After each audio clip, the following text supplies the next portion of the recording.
네. 자, 지금 HSD 엔진 어떻게 봐야 될까요? 이거 유상증자 하지 않나요? 네, 그러니까 지금 그거 받아야 돼. 그러니까 계속 가지고 가면서 받아야 될까요? 라는 질문인 것 같아요. 조선주도 좋게 보고 있잖아요. 유중인데. 네, 유중 받으셔야죠. 유중하잖아요. 유중하는 거 받으셔야죠. 저는 조선주들 좋게 보고 있고, 그 다음에 우리나라에서 글로벌 선박 엔진의 대부분을 이 HSD 엔진과 그 다음에 현대중공업의 선박 엔진 사업인가요? 그쪽이 거의 다 담당을 하는 것 같아요. 물론 처음에 이제 최근에는 친환경 선박이라든지 이런 부분들 관련해 가지고 더 이 두각을 받는 경우들도 있지만 뭐 이 HSD 엔진을 굉장히 오래 들고 계신 분이 계셔요. 제 이제 고객님 중에. 근데 그분이 이제 이 업종에 계신 것 같아요. 이 회사에 계신 것 같다라는 생각이 좀 들어요. 네, 그리고 나이로나 연배로 봤었을 때는 아무래도 모르겠습니다. 꽤나 이제 업력이 있으신 것 같아요. 네. 근데 이번에 유상증자를 굉장히 크게 들어가시거든요. 꽤 많이 들고 계세요. 오랫동안 가지고 계셔서 아주 뭐 인고의 세월을 다 견디셨더라고요. 요 인고의 세월을 다 견디시면서 저랑 같이 함께 했었거든요.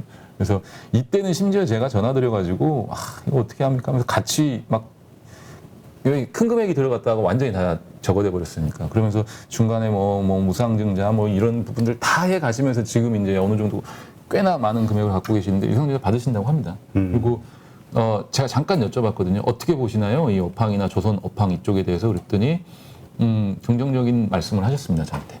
그래서 저는 HSD 엔진을 자세하게 공부해 보지는 않았습니다만 뭐 앞으로 실적이 어떻게 나올 것 같고 수주잔고가 얼마고 이런 부분들에 대해서 디테일하게는 모릅니다만 이 종목을 오랫동안 길게 많이 갖고 계신 분이 긍정적으로 말씀하셨다는 거, 그리고 유상증자를 초과 청약까지 진행을 하셨다는 거, 이 정도만 좀 전해드리도록 하겠습니다. 네. 네. 일단 매도와 관련해서 우리가 정말 정확한 타이밍만 알 수 있다면 몰빵, 그러니까 한 번에 그냥 다 질르고 그렇죠. 할 수 있는데 그걸 알 수가 없으니 네. 그래서 이제 우리가 분할 매수 하자는 얘기를 네. 하는 거죠. 네. 자, 지금 대덕전자, 네. 하나마이크로, 아까 우리 얘기했던 거예요. 반도체 소부장들. 네. 대덕전자, 하나마이크로 네. 소부장 들고 갈까요? 버릴까요? 안 움직이니까 답답해서 그러시겠죠? 자, 제가 하나 말씀드리겠습니다. 만약에 지금 그러면 대덕전자 매도하시고 방산주 사실 용기가 있으신지 한번 먼저 여쭤보고 싶어요. 저는요. 그러니까 지금 소부장을 들고 계시는 분인데 너무 답답하잖아요. 근데 제가 그랬잖아요. 그래서 지금 베어마켓 랠리, 그리고 이 베어마켓 랠리가 어느 때까지 이어질지 모르겠지만 저는 8월 달까지라고 보지만 그게 9월, 10월, 11월, 12월, 12월 달까지도 계속 진행될 수 있어요. 근데 지수 자체는 큰 폭으로 오르지 못하고 또 지수가 어느 정도 일정 부분 올라간다 하더라도 내 계좌의 잔고 수익률은 변하지 않을 수 있습니다. 그렇다고 하면 자, 이걸 전제로 깔고 여러분들이 지금 그러면서 제가 이 실질적으로는 어떤 체감 지수, 체감 수익률 자체는 굉장히 낮아질 수도 있다고 했거든요. 다 갈릴 수 있다고. 그러면 제가 여러분들한테 한번 여쭤보고 싶습니다. 이 소부장 관련된 종목을 가지고 계시는데 이 가지고 계신 종목을 팔고 방산이라든지 또는 최근에 좋은 뭐 2차 전지 양극재 쪽이라든지 아니면은 뭐 이 쇼커버가 들어오는 것 같은 카카오 네이버 쪽으로 단기간에 좀 갈아타셔가지고 수익률을 낼 용의가 있으신지에 대해서 한번 먼저 여쭤보고 싶어요. 저는 만약에 그럴 용기가 있다고 하시면 갈아타 보셔도 나쁘지 않다고 봐요. 일부라도. 그러니까 왜냐하면 방산 쪽의 섹터가 이 시기에 이렇게 좀 이 수급 쪽으로 또는 수익률 쪽으로 두각을 나타내고 있다는 거는 주도 업종이 맞거든요. 주도주가 맞고. 네, 저는 그렇게 보고 있거든요. 왜냐하면 방산주들 같은 경우는 더군다나 최근에 쇼커버가 들어올 만한 상황도 아니었고요. 그 다음에 수급 공백도 없었습니다. 계속해서 지금 올해 시장이 안 좋았을 때도 방산주들은 계속 좋은 흐름을 타고 왔단 말이에요. 그러면 다시 장이 좋아졌었을 때 거기서 막 다 팔고 다른 걸 산다? 그러진 않을 거라고 봅니다. 그러면 방산주에 대해서 일부라도 종목 교체를 한번 눌림목 시기에 해보셔도 저는 나쁘진 않다고 봐요. 그런 용기가 있다고 하시면. 하지만 그냥 팔고 현금 가지고 있을게요. 그것도 나쁘진 않은데 뭐 굳이 어떤 식으로 돌아갈지 모르는데 소부장 쪽은 나쁘지 않은 종목 섹터 업종인데 저가에 매수를 하셔서 수익률을 어느 정도 내고 있다고 하시면 그렇게 하실 필요는 없지 않겠나 이런 좀 생각을 해봅니다. 알겠습니다. 그러니까 뭐냐면 내가 예를 들어서 하나마이크론, 대덕전자, 그다음에 원익 QNC 이런 종목들을 긴 호흡을 가지고 장기적인 관점으로 매수를 해서 가지고 가고 있는데 단순하게 이게 물려 있지 않고 수익을 내고 있는데 또 여기서 수익이 좀 정체됐다고 그래가지고 바꾸실 필요는 없고요. 제가 현금을 마련하시고 바꾸시라고 하시는 종목들은 뭐냐면 지나치게 높은 가격에 샀다가 지금까지 좀 물려 있어서 앞서 이제 말씀드린 대로 좀 익절을 고려해야 되는 상황. 그 상황에서는 과감 없이 하시라는 거지. 내가 어느 정도의 어떤 그러니까 내 포트의 주력이라고 생각을 하고 매수했던 업종의 섹터 종목이라면 굳이 그러실 필요는 없을 것 같다라는 생각을 좀 합니다. 네, 알겠습니다. 자, 지금 호텔 신라 하늘을 날다님, 호텔 신라가 마이너스 30%인데 어떻게 탈출할 수 있을까요? 이거 좀 어렵습니다. 호텔 신라. 오늘 그렇잖아도 실적 발표 오늘이라고 네. 들었는데. 제가 얼마 전에 이제 여러분들이 시장과 싸우고 있을 때 혼자 이 해외에 휴가를 다녀왔지 않습니까? 네. 그렇지. 그때 이제 그때 인천공항 골프였네. 그렇게까지 디테일하게 꼭 말씀을 하셔야 되나요? 베트남 골프 여행? 네, 태국이었습니다. 태국. 예, 그랬었는데 그때 제가 면세점의 분위기를 좀 봤었거든요. 네. 국내 인천공항 면세점의 좀 분위기를 봤었는데 한산합니다. 그래요? 아직까지도. 네, 굉장히 좀 저희가 이제 코로나가 어느 정도 끝나고 또 어느 정도 완전히 이제 우리 일상에서 사라져가는 정도 수준이라고 생각을 하고 하늘길이 열려서 수많은 사람들이 그 시기에 해외여행의 어떤 계획을 좀 잡을 거라고 생각을 했는데 의외로 한 40% 정도? 적게는 그 이하 정도 수준까지거든요. 왜냐하면 10개 중에 4, 5개 점포가 문을 닫았습니다. 인천공항 면세점이 아직도. 예, 다 오픈이 안 돼 있고요. 그 안에 이제 돌아다니는 이 손님들도 그렇게 많지가 않았었고, 제 느낌에는 저희가 전부인 것 같은 듯한 그 정도 느낌이었거든요. 그래서, 시간이 좀 걸릴 것 같아요. 왜냐면 이제 호텔 신라 같은 경우는 다른 어떤 면세 사업 외에도 호텔 사업이라든지 이게 비중이 크진 않지만 그 부분까지 좀 고려를 해서 생각을 한다고 하면 사실은 당장의 마이너스 30%의 수익을 극복하기는 좀 어려울 것 같습니다.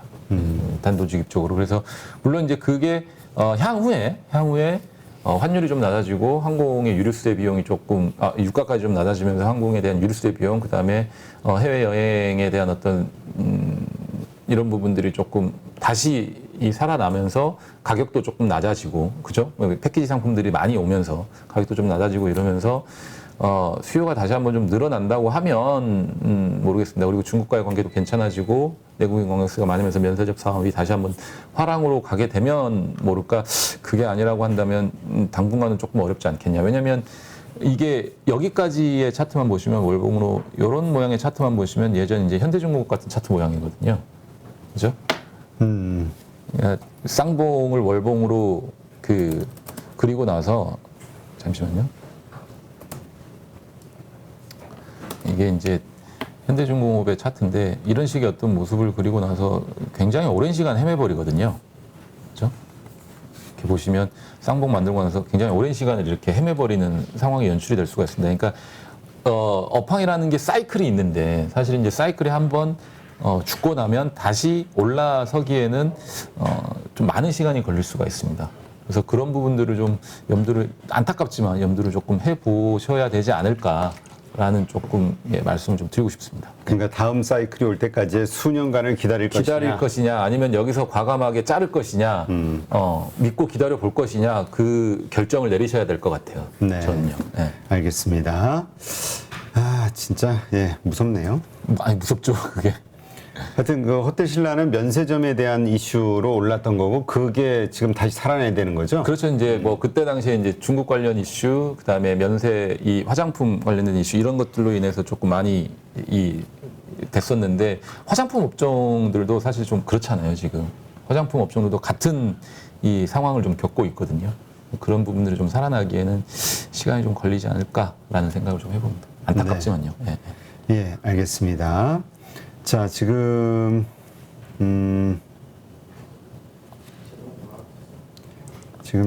국토부 스케줄 지금 항공기 8월부터 10월까지 2배 이상 늘어났어요.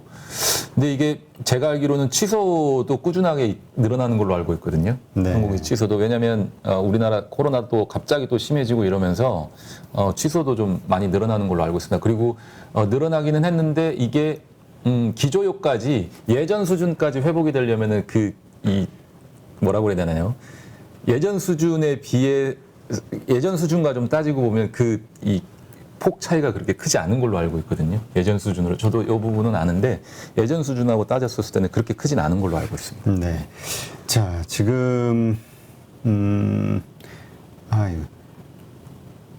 삼성전기 사실 이제 애플의 어떤 주가가 좋으면서 오늘 아침 방송에서도 우리가 애플향 그 수혜주들, 네, 그 가운데 삼성전기도 포함되지 않을까? 그러면서 이제 좀 기대했는데 저도 삼성전기를 좋게 보고 매수를 했다가 저는 언제죠? 차트 한 번만 보여주시겠어요? 제가 그쵸 27일 LG화학을 매수하는 게 삼성전기를 매도하고 LG화학을 들어간 거였거든요. 그리고 나서 LG화학을 매도를 한 거니까 그때 좀 삼성전기에 대한 이 뭐라 그러나 이게 지지부진한 흐름? 그러니까 지금 소부장에서 앞서 이제 우리 가족분께서 느꼈던 그런 감정을 전 삼성전기에 좀 느꼈었거든요. 좋게 보고 있었다가. 그래서, 저는 심지어 삼성전기를 요 구간에선가 사서 뭐 거의 손절이죠. 손절 비슷하게 좀 나갔던 것 같아요. 금액이 제가 기억하기에는요. 그래서 그렇게 나가서 LG화학을 매수하고 다시 포스코 케미컬로 들어온 건데, 모르겠습니다. LG 이노텍에 대한 기대는 시장에서 갑자기 엄청 확 늘어난 것 같아요. 리포트들을 좀 읽어보면 저는 자동차와 마찬가지로 2분기가 피크아웃이지 않을까라는 예측을 했는데 시장에서도 애플에 대한 어떤 그런 예측을 다 그렇게 했던 것 같아요. 근데 반대의 상황이 연출이 되다 보니까 다른 긍정적인 어떤 뷰들이 계속해서 나온 것 같은데 삼성전기에 대한 얘기는 좀 많이 없는 것 같거든요. 그래서 아마 여기서 좀 시비가 좀 갈리는 상황이지 않을까 이렇게 좀 생각을 합니다. 전 LG 이노텍은 이 포트에 한번 담아본 적은 없었었고요. 최근에 올라오는 동안 저는 LG 이노텍을 매수를 해본 적은 없기 때문에 잘은 모릅니다는 이제 내용은 공부는 했거든요. 워낙에 좋기 때문에 살 수 있는 기회를 안 줬어요. LG 이노텍이 이렇게 그렇죠. 올라버리면서.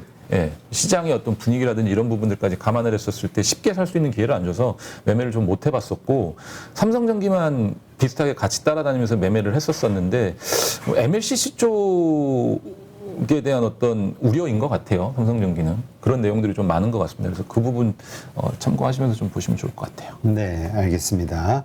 자, SK이노베이션 근데 삼성 SDI 지금 다 흐름이 SDI도 지금 많이 좀 빠지고 있어요. 마이너스 2% 지금 2장에. 그리고 일단 우리 코스피 지수 자체가 많이 빠지고 있네요. 0.3%까지. 네네, 조금 밀리죠. 아마 이게 중국, 홍콩 영향인 것 같은데 지금 계속 답변이 안 오고 있습니다. 예, 바쁜가 보군요. 지금 항생 차이나 기업은 지금 거의 3% 가까이 급락하고 있는 상황이라. 네네네. 그 부분 때문에 우리 시장도 영향을 받는 것 같은데 모르겠습니다. 종가에 어떻게 마감이 될지는 확인을 좀 해봐야 될 것 같은데 미국 시장의 기류를 받는다고 생각하시는 편이 오히려 좀 낫지 않을까요? 이렇게 좀 보고 있어요. 네. 삼성 SDI? 아니야, 전체 시장? 전체 시장이요. SDI랑 LG 에너지 솔루션, SK 이노베이션 이 전반적인 셀업체들 있잖아요. 셀업체들은 지금 이런 얘기들이 좀 있어요. 셀업체들에 대한 숏 그리고 소재 쪽에 대한 롱이 다시 들어온다라고 하거든요. 네. 그러니까 예전에는 최근 동안에는 이 소재 업체들 숏 그다음에 셀업체들 롱이었거든요. 근데 그게 LG 에너지 솔루션 이 보호해수 물량 나오고 나서 물량 락업 해제되는 그 시기를 기점으로 그게 바뀌었다고 합니다. 그래서 에너지 솔루션을 뭐 외국인들이 이 헤지펀드 애니들이 뭐 숏을 하고, 그러니까 셀업체들을 숏을 하고 소재 쪽을 바이한다, 롱한다라는 얘기들이 있어서 그 부분 좀 참고하시면서 두 셀이냐, 셀업체들이냐, 소재업체들이냐 이 부분 좀 판단하시면 될 것 같은데 이거는 장기적으로 얘네들이 이 전략을 스트레지를 가지고 하는 매매 기법은 아니거든요. 이 단기적으로 진행되는 거기 때문에 단기적인 흐름을 그런 식으로 좀 파악을 해보시는 것도 나쁘지 않을 것 같아요. 지금 그러니까 이 반도체 쪽이 좀 안 좋은 게 인텔의 실적 발표가 안 좋았잖아요. 네, 시간에서 네, 좀 많이 네. 빠졌고 네. 그런 영향 아니겠냐 이런 의견들이 이제 주로 올라오고 있네요. 근데 인텔이 그만큼 영향력이 있나 싶기도 하고. 그 고객사로서의 영향력이 좀 있죠. 고객사. 아무래도 이제 전체적인 전반적인 글로벌 CPU에 대한 이 점유율이 아무래도 크다 보니까 그 부분은 무시는 할 수 없습니다. 그러니까 뭐 삼성전자 같은 경우도 파운더리를 하는데 인텔에 받을 수도 있거든요. 3나노가 성공적으로 수율이 안착이 된다고 하면 물론 지금 TSMC에 다 줘버리긴 했지만 추가적으로 뭔가 나온 게 있었을 때 받을 수 있으니까 그게 인텔의 이 실적이 안 좋아졌다라는 건 전반적인 반도체 섹터의 수요의 감소라고도 볼 수 있거든요. 그런 부분들까지도 생각을 하는 것 같아요. 네. 알겠습니다. 하여튼 인텔의 그 차세대 칩 그게 네. 이제 나와야 지금 이게 자꾸 연기가 돼가지고 내년 1분기 정도에는 나오지 않겠어? 네. 뭐 이런 생각들인데 네. 그러다 보면 그게 저것 때문에 그러죠. 수율을 못 맞추니까 계속 그런 거예요. 그러니까 이제 만약에 그렇다면 올 하반기서부터는 삼성전자나 하이닉스는 거기에 대한 DDR5를 만들기 시작해서 재고를 만들어 놔야 되니까 그거에 대비한 네. 이게 이제 결국 반도체 사이클의 상승 기폭제가 되지 않겠냐 이게 시장의 기대감인데 네. 만약에 인텔 쪽에서의 어떤 노이즈가 있어서 이게 또 연기가 되거나 그런다고 하면 또 그만큼 이게 딜레이가 되는 거니까. 웃긴 게 이제 인텔의 차세대 이제 그 CPU가 나온다고 하면서 DDR5에 대한 적용 기대감이 커지면서 웃긴 게 이제 DDR4 가격이 빠졌단 말이에요, DRAM에. 그러니까 지금 현재 팔고 있는 DDR4 가격이 빠졌어요. 그리고 이제 삼성전자에서도 메모리 같은 경우, 메모리 하는 애들 같은 경우는 DDR5에 대한 대응을 하면서 라인 자체도 이제 바꿀 거 아니에요, 공정 자체를. 조금씩 바꿔가고 있겠죠. 그러면서 공백이 생긴 거예요, 수급 공백도 생겼고, 반도체에. 그래서 그런 부분들이 차질이 생겼었고, 또 중국까지 뭐 셧다운되고 이런 부분들로 인해서 이 반도체 업황이 안 좋았었는데, 여기서 만약에 이 인텔에서 그런 부분까지 좀 연기를 한다? 그러면 또 상황이 달라지거든요. 그렇죠. 네, 또 안 좋은 어떤 어두운 그림자가 그려질 수 있으니까. 그래서 이런 것들 때문에 이 금요일 날, 그러니까 이 휴일을 주식을 트레이딩 하시는 분들은 주식을 들고 간다는 게 참 불안한 거예요. 맞습니다. 뭔 일이 주말 사이에 터질지 네. 모르니까. 네.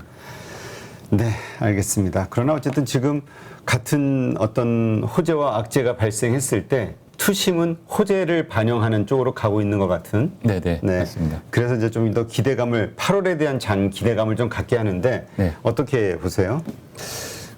저는 어쨌든지 간에 8월까지는 썸머랠리가 지속될 것이라고 누차 말씀을 드리고 있습니다. 그리고 시장의 분위기는 앞서 말씀드린 대로 안 좋은 뉴스로 받아들였던, 그동안 안 좋은 뉴스로 받아들였던 것들이 시장에서 호재로 작용을 하면서 종목의 상승을 이끌고 주가의 상승, 지수의 상승을 이끌고 있거든요. 미국 시장 같은 경우에. 그렇다고 하면 어쨌든 시장 분위기 자체는 상승분으로 어느 정도 전환이 됐다라는 점 다시 한번 말씀드리고, 그리고 그동안에는 뭔가 뉴스가 나왔었을 때 장중에 반응을 못하는 경우들이 있었거든요. 근데 이제 좋은 뉴스가 나면 장중에 뭐 바로바로 좀 반응이 될 거예요. 그러면서 개별 종목군들도 마찬가지로 대형들 중에서도 그런 이슈로 인해서 주가가 장중에 좀 큰 폭으로 오르내리는 그런 모습들이 연출이 될 거거든요. 오늘 뭐 하나 에어로스페이스 같은 경우도 좀 그렇고요. 어제 뭐 하나 솔루션 같은 경우도 좋은 실적을 발표해서 20% 급등하는 모습을 보여준 것처럼, 그리고 포스코 케미칼도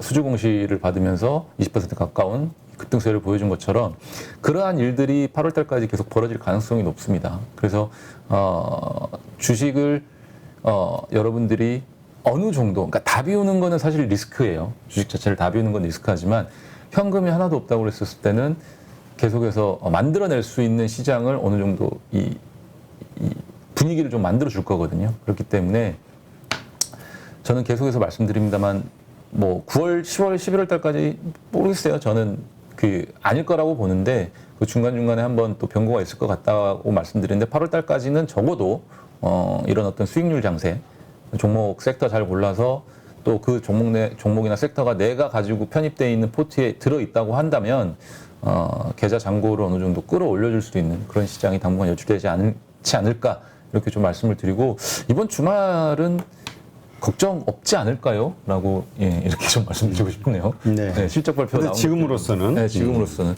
누구나 1시간 안에 200개 종목에서 좋은 종목을 고를 수 있는 그런 능력을 배양할 수 있도록 제가 도와드리려고 그렇게 하고 있습니다.